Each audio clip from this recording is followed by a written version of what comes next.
Hello students, welcome to my YouTube channel Sushma Rajgupta. हम लोग कर रहे हैं BCom second semester business laws. Business laws में हमने शुरू किया फैक्ट्री एक्ट। फैक्ट्री एक्ट की लास्ट वीडियो में हम कर चुके हैं हेल्थ मेजर्स। तो आज की वीडियो में हम करेंगे सेफ्टी मेजर्स। चलिए शुरू करते हैं।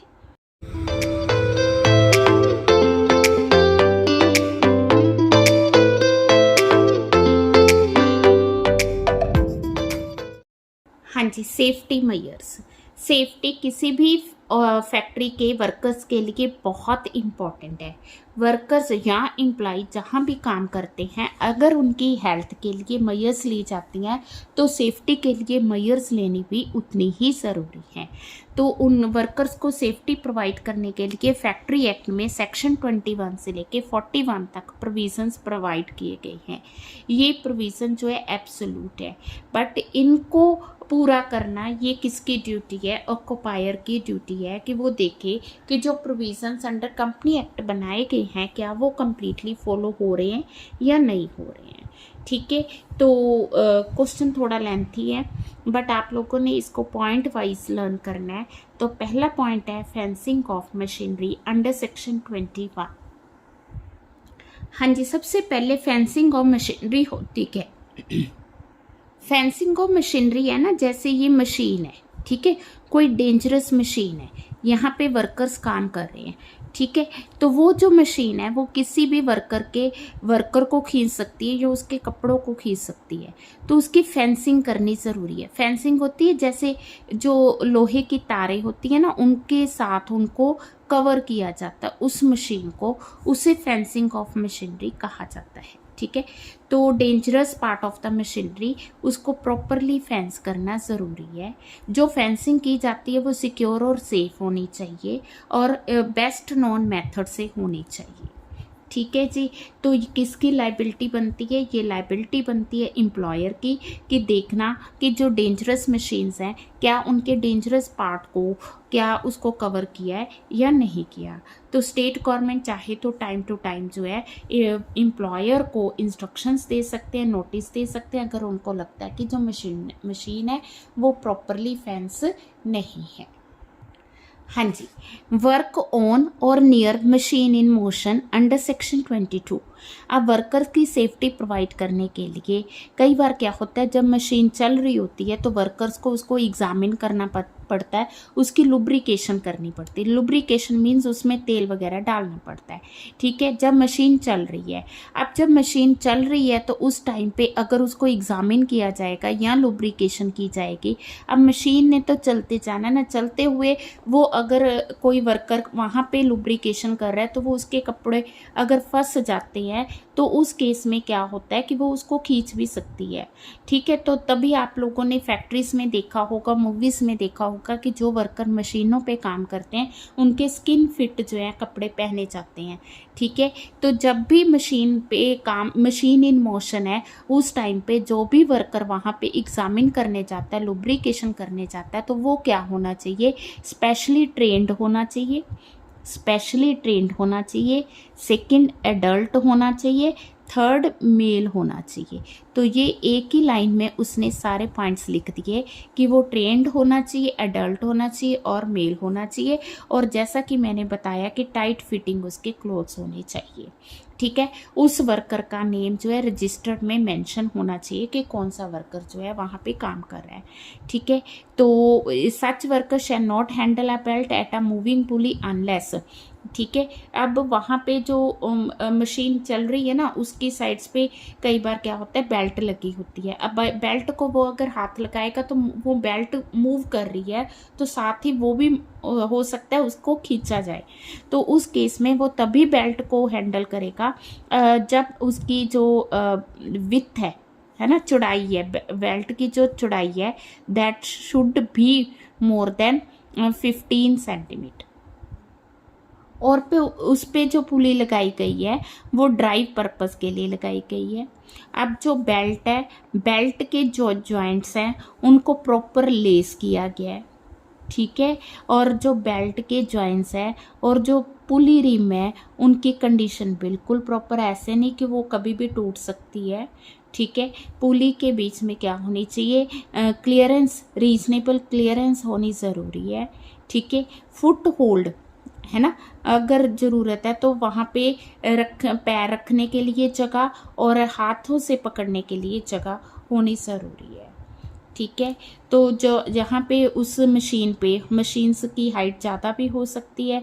अब जो वर्कर काम कर रहा है उसको हो सकता है लेदर पे जो है सीढ़ी पे चढ़ना पड़े, वो जो सीढ़ी है that should be securely fixed या लेस्ड, मतलब पूरा ध्यान रखना ज़रूरी है। थोड़ी सी लापरवाही किसी भी वर्कर की जान के लिए खतरा हो सकती है। अब फिर पॉइंट आ गया, यहाँ पे हमने वर्ड यूज़ किया था एडल्ट और मेल, और वो कह रहा है कि वोमेन और यंग पर्सन वहाँ पे काम नहीं करने चाहिए। अब स्टेट गवर्नमेंट चाहे तो ऑफिशियल गज़ेट में नोटिफाई करके किसी भी फैक्ट्री में प्रोहिबिट कर सकती है कि यहाँ पे इस वर्कर ने काम नहीं करना, ठीक है जी। तो यहाँ पे लुब्रिकेशन नहीं होनी चाहिए, तो वो कोई भी गाइडलाइंस प्रोवाइड कर सकती है। नेक्स्ट पॉइंट है employment of young person on dangerous machine under section 23। अब यंग पर्सन का मतलब जो बिलो 18 है और अबव 14 है, ठीक है जी। तो कोई भी यंग पर्सन किसी भी डेंजरस मशीन पे काम नहीं करेगा, तब तक नहीं करेगा जब तक उसे फुली इंस्ट्रक्ट नहीं किया गया, ठीक है जी, या उसको प्रॉपर ट्रेनिंग प्रोवाइड नहीं की गई। तो स्टेट गवर्नमेंट चाहे तो वो क्या कर सकती है, उनको time to time instructions provide कर सकती है। हाँ जी, नेक्स्ट है striking gear devices for cutting off power under section 24। तो जहाँ पे मशीन हम चला रहे हैं, ठीक है, सेल्फ एक्टिंग मशीन है, मीन्स अपने आप काम कर रही है। तो अगर पावर कट ऑफ करना है तो उस केस में कई बार क्या होता है कि पावर कट ऑफ होने से मशीन बंद हो जाती है, जैसे ही पावर ऑन होती है मशीन अपने आप चलने लगती है। तो उस केस में क्या है कि कोई भी वर्कर वहाँ पे खड़ा हुआ है, ठीक है ना, मशीन के साथ कोई वर्कर काम कर रहा है या वहाँ पास खड़ा है कि मशीन तो बंद है। अब हुआ क्या, पावर ऑन हुई, मशीन अपने आप चलने लगी, तो उस केस में कोई भी एक्सीडेंट हो सकता है। यहाँ पे देखो केस बताया हुआ है, messrs Jayantilal Dhanji and company oil mills versus employ state insurance corporation का। कोई अनस्किल्ड वर्कर था, ऑयल मिल में वो काम कर रहा था, तो वो पावर ड्राइवन शाफ्ट के साथ ही मशीन जो है चल पड़ी, चलने से क्या हुआ, एक्सीडेंट हो गया, ठीक है। तो उस केस में उन्होंने कहा है कि कोई भी डिवाइस इस तरह से मेंटेन होना चाहिए कि अगर पावर कट ऑफ हुई है तो वो अपने आप स्विच ऑफ होना चाहिए, ये नहीं कि पावर ऑन होने से वो दोबारा चलने लग जाए। तो इन चीज़ों का ध्यान रखना है। दूसरा, जब मतलब कि वो जो मशीन है काम नहीं कर रही है तो जो बेल्ट होती है ना, बेल्ट के ऊपर पुली लगी होती है, वो मतलब कि उसको रिमूव करना चाहिए, क्योंकि अगर बेल्ट लगी होगी तो जैसे मशीन चलेगी तो वो सारी मशीन जो है सेल्फ एक्ट हो जाएगी। अगर उस पर बेल्ट रिमूव कर दी जाएगी थोड़ी देर के लिए, ठीक है, अलाउ टू रेस्ट, देन क्या होगा कि मशीन का रिस्क कम हो जाएगा। नेक्स्ट है हमारा सेल्फ एक्टिंग मशीन, ठीक है। तो सेल्फ एक्टिंग मशीन वो मशीन है जो अपने आप चलती है। हाँ जी, वैसे तो जो बड़ी बड़ी फैक्ट्रीज हैं, बड़ी बड़ी इंडस्ट्रीज हैं, तो सेल्फ एक्टिंग मशीन से काम कर रही हैं आजकल। तो सेल्फ एक्टिंग मशीन में क्या होता है कि जो उसका एक फिक्स स्ट्रक्चर बना हुआ है, ठीक है ना, ये इतना स्ट्रक्चर है, यहाँ पे सेल्फ एक्टिंग मशीन काम कर रही है। तो उस एरिया के 45 सेंटीमीटर तक कोई भी ना तो मटीरियल ले जाया जाएगा, ठीक है जी, मटेरियल ले जाना मना है, क्योंकि वो मशीन अपने आप चल रही है। तो अगर आप कोई सामान लेके जाते हो, उसके नज़दीक से लेके जाते हो, तो वो उस सामान को अपनी ओर खींच सकती है, ठीक है जी। तो उस केस में उन्होंने कहा है कि उसका डिस्टेंस जो है 45 सेंटीमीटर रखना है, ठीक है। चीफ इंस्पेक्टर हमें बता सकता है कि जो मशीन इंस्टॉल की गई है ना, उसमें कितना आपने डिफरेंस रखना है और किस तरह उनको मेंटेन करना। Casing of new machinery. अब वो कह रहा है कि जो भी मशीन 1 अप्रैल 1949 के बाद सेटअप की गई हैं, उनकी केसिंग होनी बहुत ही ज़रूरी है। केसिंग का मतलब जैसे उसके चारों तरफ एक पिंजरा होता है ना, उस तरह से केसिंग मतलब मशीन के चारों ओर होना चाहिए। पहले हमने फेंसिंग वर्ड यूज़ किया है, फेंसिंग हमने वर्ड यूज़ किया है सिर्फ उतने पार्ट्स के लिए जो कि डेंजरस पार्ट है। तो अब क्या हो गया कि जो नई मशीन्स आ रही हैं उनकी केसिंग की जाती है, जिससे उनकी स्मूथ वर्किंग भी हो जाए और किसी वर्कर को कोई रिस्क भी ना हो। तो सेफ्टी मेजर्स कर रहे हैं तो सारा कुछ सेफ्टी के लिए हो रहा है। अगर कोई पर्सन उनकी केसिंग नहीं करता, ऑक्यूपायर केसिंग नहीं करता, तो उसको इम्प्रिजनमेंट हो सकती है 3 महीने की, या उसको फाइन हो सकता है, या दोनों हो सकते हैं। ठीक है। Then prohibition of employment of women and children near cotton openers under section 27। तो आप सेक्शन वाइज इनको लर्न कर लो, पॉइंट वाइज सेक्शन लर्न कर लो, जैसे आपको इजी लगता कर सकते हो। आप कोई वुमेन और चिल्ड्रन को कॉटन ओपनर, ठीक है, जहाँ पे कॉटन का काम हो रहा है, वो होता है ना रुई को करते हैं, ठीक है, तो वहाँ पे ना तो वुमेन काम करेगी ना ही कोई चाइल्ड काम करेगा। ठीक है। तो if the feed and cotton opener, अगर फीड एंड का और कॉटन ओपनर का कमरा अलग अलग है, देन वहाँ पे वो काम कर सकते हैं जहाँ पे फीड एंड है। तो यहाँ पर भी वही आ गया, एडल्ट काम करेगा और मेल काम करेगा। ठीक है जी, एडल्ट मेल ही काम कर सकता है, ना वुमेन कर सकती, ना चिल्ड्रन कर सकते हैं। ठीक है। देन आ गया hoist and lift under section 28। Factory में हॉइस्ट एंड लिफ्ट होती हैं, ठीक है ना। फैक्ट्री में सामान नीचे से ऊपर लेके जाना, वो लिफ्ट के थ्रू या हॉइस्ट के थ्रू जाता है। अब वो जो हॉइस्ट बनाई गई है ना, जिससे वो सामान खींचते हैं, वो उसकी मैकेनिकल कंस्ट्रक्शन गुड होनी चाहिए, साउंड मटेरियल होना चाहिए, उसमें स्ट्रेंथ होनी चाहिए। ठीक है। उसको मतलब कि उसके गेट्स होने चाहिए, है ना, जिसमें वो सामान, ये नहीं कि जैसे ही उस हॉइस्ट को ऊपर उठाया उसमें से सामान गिरना शुरू हो गया, नहीं, उसके क्या होने चाहिए, प्रॉपर गेट्स होने चाहिए, और कितना वहाँ पे वर्किंग लोड वो ले सकते हैं वो भी मेंशन होना चाहिए। ठीक है। और गेट वो हो गया कि उसमें गेट होना ज़रूरी है। पॉइंट समझ के। तो there should be at least 2 ropes. अगर वो छोटे लेवल की है तो 2 रोप्स हो सकती हैं। ठीक है। देन वो कहता है कि केस को सपोर्ट करने के लिए जो डिवाइसेस हैं वो भी एफिशिएंट होने चाहिए, ऑटोमेटिक डिवाइसेस होने ज़रूरी है। चीफ इंस्पेक्टर जो है वो बता सकता है कि ये जो हॉइस्ट यूज़ की गई है सही है या नहीं है, और वो टाइम टू टाइम हमें इंस्ट्रक्शंस दे सकते हैं। हाँ जी, lifting machine, chains, ropes, lifting tackles, ठीक है, अंडर सेक्शन 29। तो जो लिफ्टिंग मशीन्स है, चाहे चेन्स है चाहे रोप्स है, वो क्या होनी चाहिए? हाँ जी, वो जो है गुड कंस्ट्रक्शन साउंड मटेरियल की होनी चाहिए, प्रॉपरली मेंटेन्ड होनी चाहिए, और हर एक साल उसको क्या होना चाहिए, प्रॉपर एग्जामिन्ड होनी चाहिए कि ठीक है या नहीं ठीक है। ठीक है। तो अगर कोई वर्कर वहाँ पे काम कर रहा है नियर दिस, ठीक है, तो ही वुड बी लाइबल, उसने देखना है कि जो काम हो रहा है या जो लिफ्टिंग मशीन्स है वो प्रॉपर है या नहीं है तो इफेक्टिव मेजर्स लेने ज़रूरी हैं। टाइम टू टाइम जो है स्टेट गवर्नमेंट क्या कर सकती है, रूल्स एंड रेगुलेशंस बना सकती है।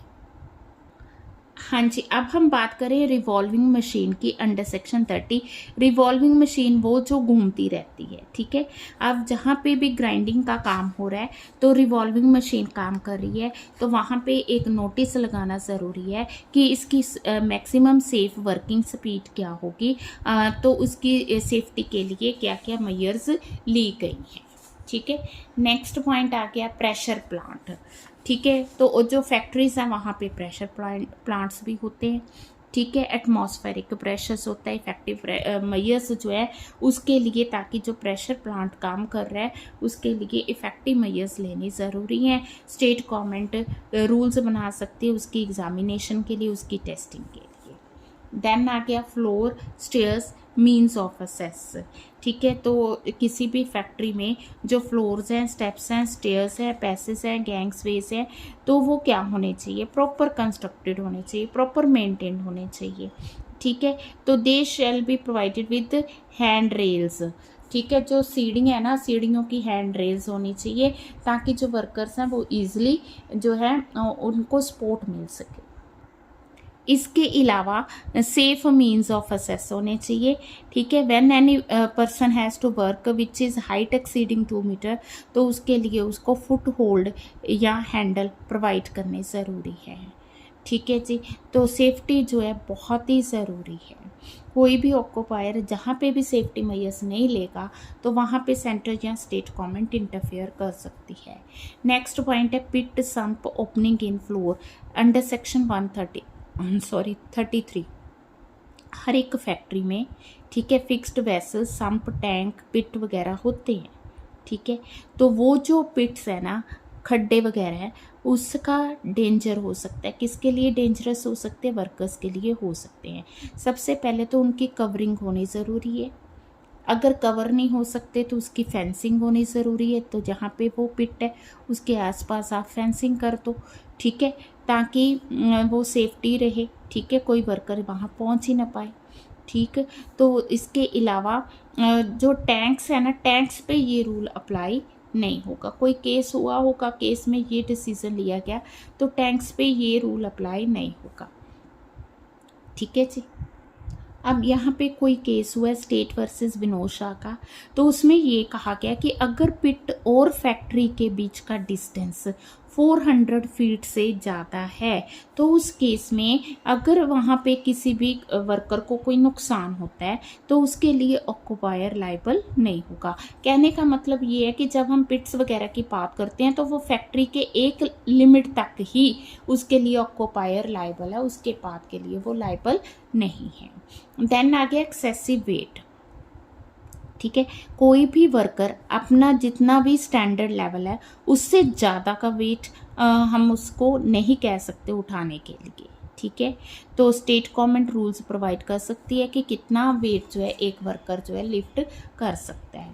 प्रोटेक्शन ऑफ आइज, यहाँ पे हमने वेट की बात की कि कितना वेट उठा सकता है, यहाँ बात करें उनकी आइज़ की प्रोटेक्शन के लिए।